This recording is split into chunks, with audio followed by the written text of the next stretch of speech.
Good day, everyone. Before I start my report, I want to introduce myself. My name is Mary Jane Duan, and I assigned to report about object and class structuring. And my report is a continuation of Erica's report. So let's start. 8.6 Entity Classes and Objects. An entity object is a software object that stores information. Entity objects are instances of entity classes whose attributes and relationships with another entity classes are determined during static modeling as described in Chapter 7. Entity objects store data and it also provide limited access to that data via the operations they provide. In some cases, an entity object might need to access another entity objects in order to update the information it encapsulates. So, mo ni siya example sa entity class and object. So, ako ni siya i-discuss sa next page.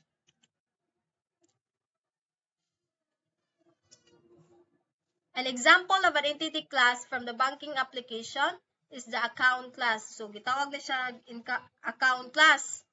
Then, the stereotype entity is shown to clearly identify what kind of class it is. So, mao ni siya gitawag nga stereotype. Then, di ba, ang giingon kay identify what kind of class it is. So, ang kaning account, mao ni siya gitawag nga class. So, mao ni siya gitawag nga account class. So, the attributes of account are account number and balance. So, ang kaning account number ug ang balance mo ni siya gitawag nga attributes. The object and account is a persistent or long-living object that is accessed by several objects that realize various use cases. These use cases include customer use cases for account withdrawals, inquiries, and transfers at various ATM machines, as well as human teller use cases to open and close the account and to credit and debit the account. The account is also accessed by objects that realize a use case that prepares and prints monthly statement for customer. So, if the customer kung i-access sa customer ang ilang ATM machines, ang katong manager or unsa pa dito nga kuan sa SSS mo prepare na sila sa print monthly statement sa customer. Then di ba kung mukuan ta sa ato ang ATM machines kung mo access ta kay di ba na mo gawas dito withdrawals, inquiries or transfers. Kung ganahan ka i-withdraw imong kwarta, i-withdraw. Kung ganahan ka makita imong balance, imong i-inquire or ganahan ka i-transfer imong kwarta, imong i-transfer into lain nga klase nga is. Then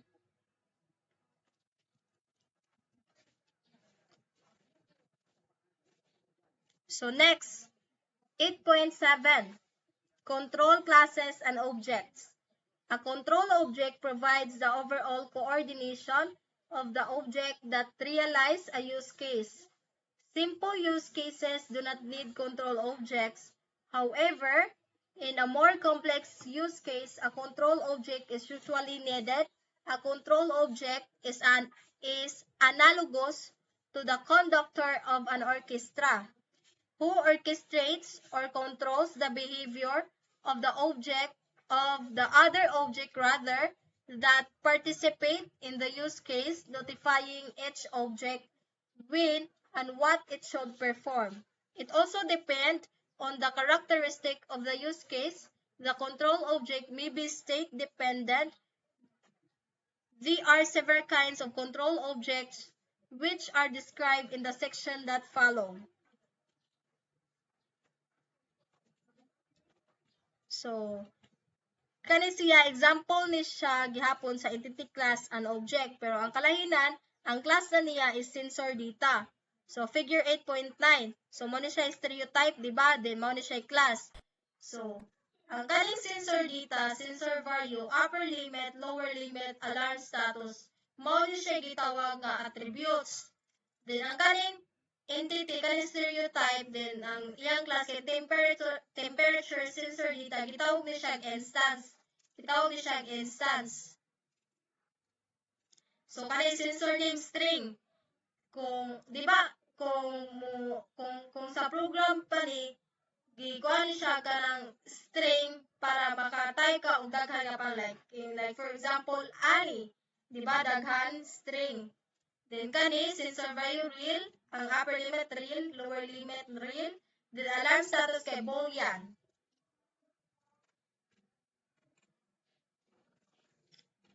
So next, 8.7.1, coordinator objects. A coordinator object is an overall decision-making object that determines the overall sequencing for a collection of related objects. Also, the coordinator object is often required to provide the overall sequencing for execution of a use case. It makes the overall decisions and decides when and in what order other objects participate in the use case. A coordinator object makes a decision based on the input it receives and is not state dependent. So, thus an action initiated by a coordinator object, it also depends only the information contained in the incoming message and not on what previously happened in the system.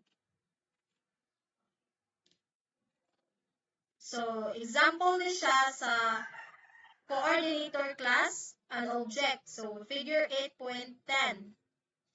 So, an example of a coordinator class is a bank coordinator which is depicted in figure 8.10a. So, mo siya, kani CI. Mo siya kanang coordinator class. Coordinator class is siya. So, mo siya ang bank coordinator. Mo siya gitawag nga coordinator class. Then, kani siya, the instant of the class, the bank coordinator object receive ATM transaction. So, receive siya transaction from the client ATM. Depending on the transaction type, the bank coordinator direct the transaction to the appropriate transaction processing object to execute the transaction in the banking system. These are withdrawal transaction manager object, a transfer transaction manager object, a query transaction manager object, or a pen validation transaction manager object. So, kani siya, mao ni siya kanang nagpakita nga kanang unsaon pag-process sa transaction para mo execute ang imong transaction nga ganahan sa imong bank, sa imong ATM. So, mao ni siya. Magsugod sila sa stereotype nga subsystem. Then, ang class nga gigamit ATM client. Then, ang ATM client, mukuan siya, mo transaction siya nga doon sa bank coordinator. Dayon, muadto dayon siya sa mo withdrawal request siya sa withdrawal transaction manager. Then, mubalik siya nga doon sa bank coordinator. Dayon, mo bank coordinator, dayon, mo query transaction siya ngadto sa ang iyang gigamit nga stereotype sa pag-query sa transaction kay business logic. So, para mo query transaction manager siya, kani siya. Dayon, mubalik na po siya ngadto sa bank coordinator para mo query response. Dayon, ang bank coordinator mo transfer transaction siya ngadto ang gigamit na po niya nga stereotype kay business logic. Dayon, transfer transaction manager. Dayon, mo balik na po siya sa transfer transaction manager para mo transfer response siya ngadto sa bank coordinator. Bank coordinator dayon, ang kaning bank coordinator moadto dayon siya sa ATM client para mo bank response ang ATM client. Ang bank coordinator ngadto sa ATM client.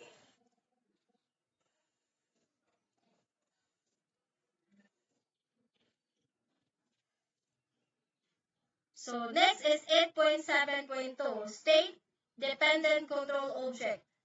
A state-dependent control object is a control object whose behavior varies in each of its states. A finite state machine is used to define a state-dependent control object and is depicted by using a state chart.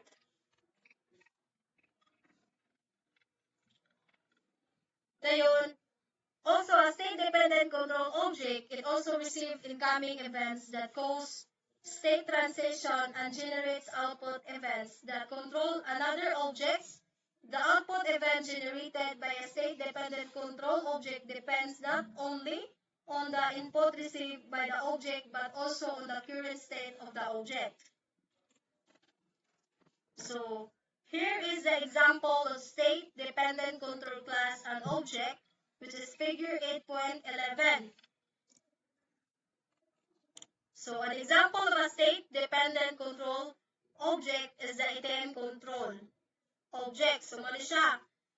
Ang figure, kumbaga, 8.11a.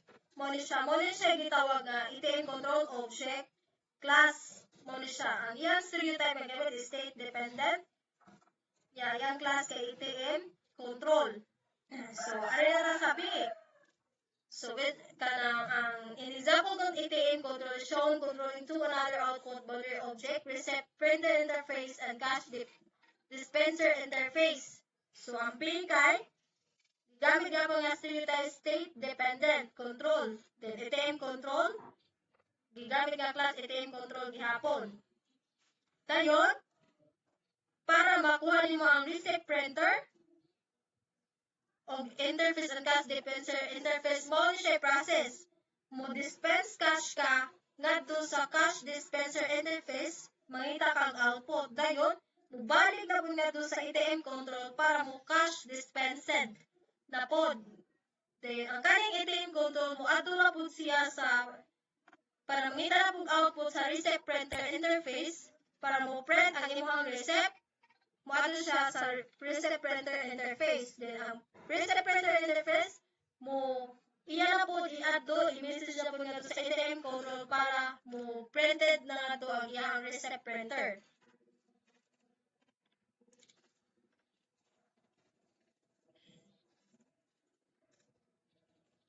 So, next, 8.7.3, timer objects.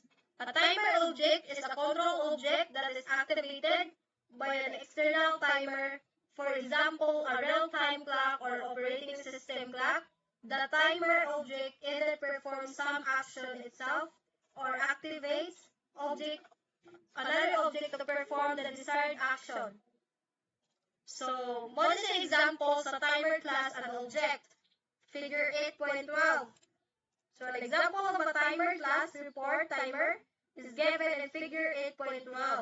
So, mo siya gitawag nga, kumbaga, mo siya gitawag nga report timer class.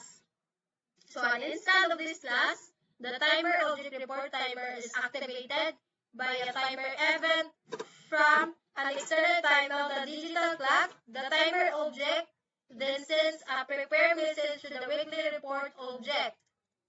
So, mo siya, external, diba, nangita siya o para mo prepare sa imuhang para mo message nga to sa weekly report object. So, mo na siya i-process. So, di ba, ang gamit nga stereotype kay external timer. External timer ang gamit nga stereotype din ang iyahang kuan kay digital clock man ang gigamit. Ang kuan kay mao ang gigamit nga class digital clock. Then para mo timer event, giadto sa timer ang kuan din report timer. Then para ang report timer giset na pud ngadto para mo prepare ang weekly report. Pero ang gigamit sa weekly report kay entity na. Pero ang gigamit sa report timer.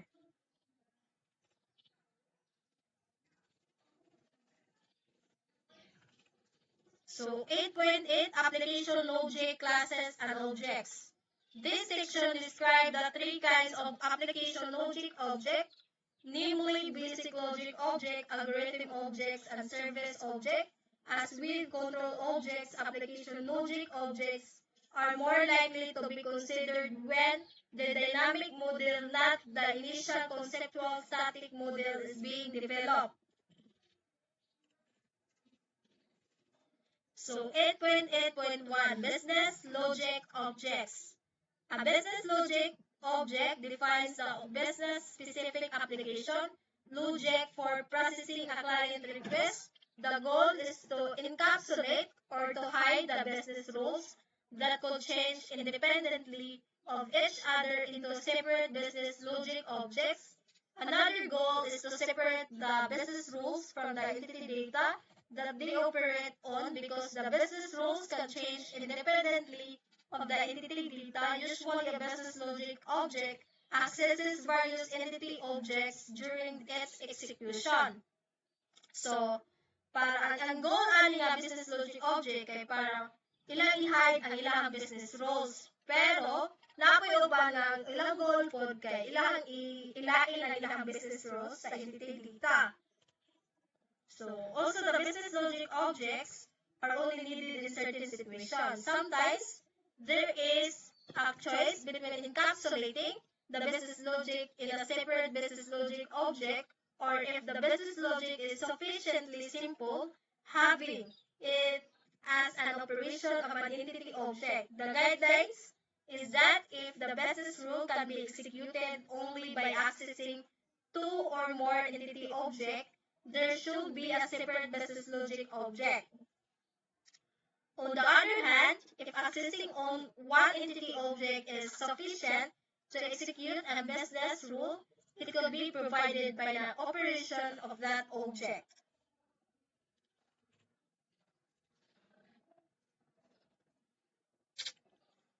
So, there are examples of business logic class and object. So, an example of business logic class is the withdrawal transaction manager class. So, an example sa business logic ay withdrawal transaction manager class. So, ano na siya, which is shown in the figure 8.13. An instance of this class, the withdrawal transaction manager business logic object services withdrawal requests from ATM. It encapsulates the business rules for processing an ATM withdrawal request. So, ano na siya? Diba, ang gikuan kay withdrawal transaction manager class. So, ano siya? Ang gigamit nga stereotype kay coordinator niya. Ang gigamit nga class kay kanang bank coordinator. Then, para ang bank coordinator, giato niya sa kuan, ang gigamit nga stereotype kay business logic, giato niya sa withdrawal transaction manager para mo request ang withdrawal request ang imong card ID ug imong account o amount. Dayon, giadto na po sa withdrawal transaction manager sa default card, gigamit nga stereotype kay entity para mo iyahang i-check ang daily limit nimo sa iyahang card ID ug imong amount.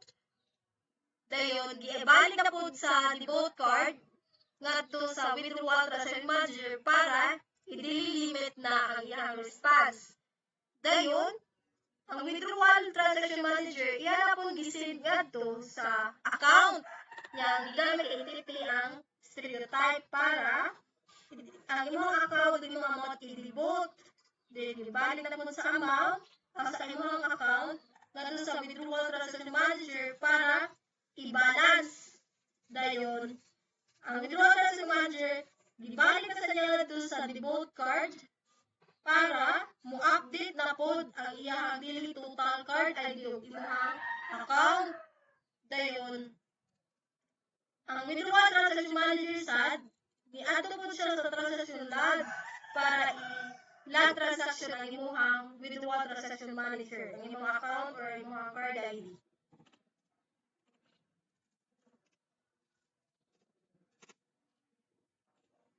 So, 8.8.2 Algorithm Objects.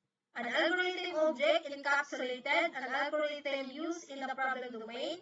This kind of object is more prevalent in real-time, scientific, and engineering domains. Algorithm objects are used when there is a substantial algorithm used in the problem domain that can change independently of the other objects. Simple algorithms are usually operations of an entity object that operate on the data encapsulated in the entity. In many scientific and engineering domains, algorithms are defined iteratively because they are improved independently of the data they manipulated. Example, for improving performance or accuracy.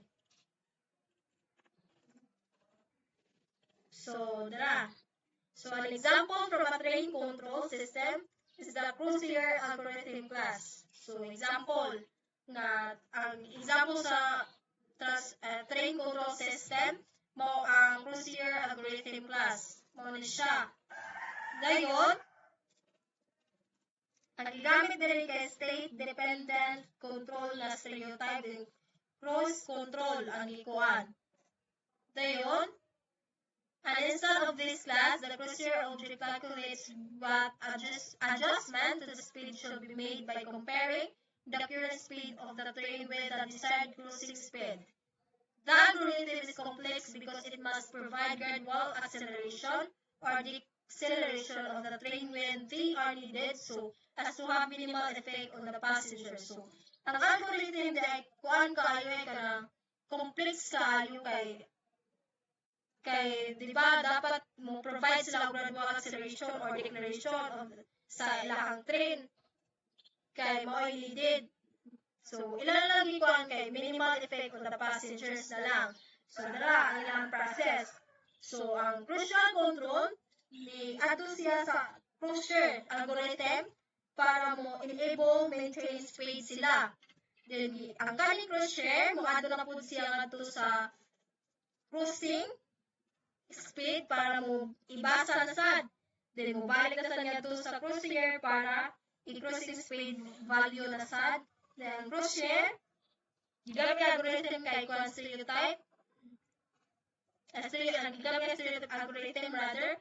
Then, kanina po, dito sa Crozier, kay giato na po niya dito sa current speed. Gigamit ang stereotype kay identity para ibasa na sad. Ibalik na po niya dito sa Crozier para i-speed value na po ang Crozier. Diyan na po niya sa electric motor interface ang ilahang ikaw na kay output na file na. So, ilang gigamit stereotype kay output. So, para speed adjustment na po lang final output, the motor value na, para yung motor value.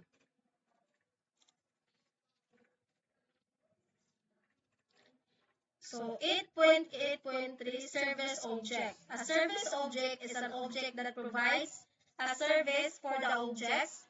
They are usually provided in service-oriented architectures and application as described in Chapter 16.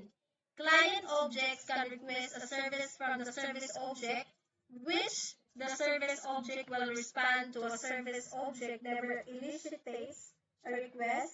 However, in response to a service request, it might seek the assistance of other service objects.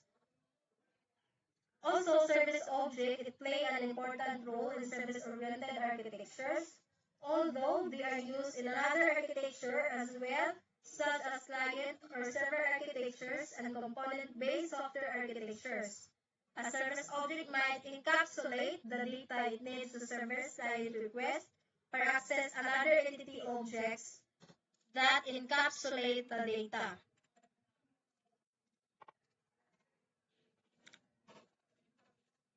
So, there are examples of service class and object. So, an example of a service class is the catalog service class given in figure 8.15a.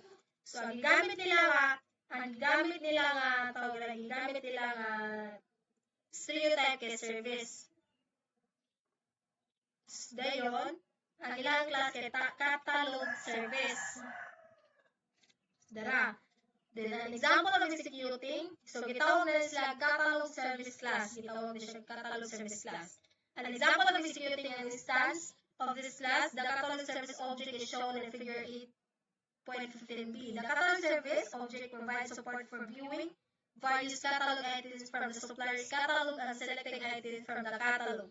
The customer coordinator assesses the customer interaction object in finding a supplier catalog provided by the catalog service object and making selection from the catalog. So, dara, para ang ilahang service,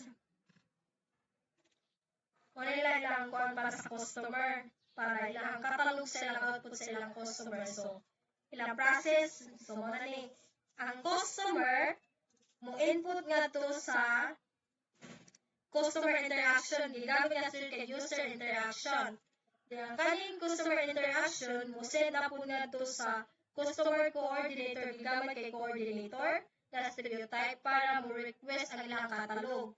Dayon, ang kaning coordinator, customer coordinator, gisend na po nga to sa catalog service para mo catalog request na sad. Balik na po nga to sa coordinator, customer coordinator para mo info sa ilang catalog. Then, ang customer coordinator, gibalik nila adto sa customer interaction para mo info again.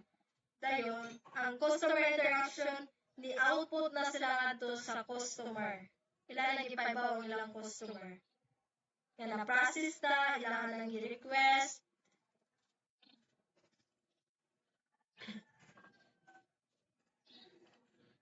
So, muna niya ang summary sa kanang sa report na mo ni Erika. So, summary, this chapter describe how to determine the software objects and classes in the system. Object and class structuring criteria were provided and the objects and classes were categorized by using stereotypes. The emphasis is on problem domain object and classes which are to be found in the real world and not on solution domain objects rather which are determined at design time. The object and structuring criteria are usually applied to each use case in turn during dynamic interaction modeling and described in chapter 9 and 11.